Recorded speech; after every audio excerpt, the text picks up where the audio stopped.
প্রণালী পার হওয়ার অনুমতি পেল না বাংলাদেশের পতাকাবাহী জাহাজ বাংলার জয়যাত্রা। বাংলাদেশি শিপিং কর্পোরেশনের এই জাহাজটি দীর্ঘ ৪০ দিন সংযুক্ত আরব আমিরাতে আটকে থাকার পর গত বুধবার সৌদি আরবের রাস আল খায়ের বন্দর থেকে যাত্রা শুরু করেছিল। লক্ষ্য ছিল ওমান সাগর পার হয়ে দেশের পথে ফেরা, কিন্তু হরমুজ প্রণালী অতিক্রমের সময় বাধা হয়ে দাঁড়ায় ইরান। শুক্রবার সকালে তেহরান থেকে সাফ জানিয়ে দেয়া হয় জাহাজটি এই জলসীমা ব্যবহারের অনুমতি পাবে না, ফলে মাঝ সমুদ্রে থমকে যায় বাংলার জয়যাত্রা। উদ্ভূত পরিস্থিতিতে নিরাপত্তার খাতিরে জাহাজটিকে পুনরায় আমিরাতের শারজাহ বন্দরের দিকে ফিরিয়ে নেওয়া হচ্ছে। জাহাজটিতে বর্তমানে ৩১ জন নাবিক রয়েছেন।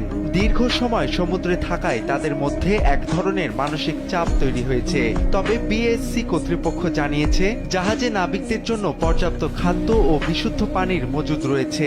পরিস্থিতি সামাল দিতে নাবিকদের দৈনিক খাবার ভাতা বাড়ানো হয়েছে এবং বিশেষ ওয়ার অ্যালাউন্স প্রদান করা হচ্ছে। কূটনৈতিক পর্যায়ে আলোচনার মাধ্যমে জাহাজটিকে দ্রুত নিরাপদ পথে দেশে ফিরিয়ে আনার চেষ্টা চালাচ্ছে সরকার। তবে হরমুজ প্রণালীতে ইরানের এই বাধা আর্থিক লোকসানের পাশাপাশি নাবিকদের ঘরে ফেরার প্রতীক্ষাকেও আরো দীর্ঘায়িত করল।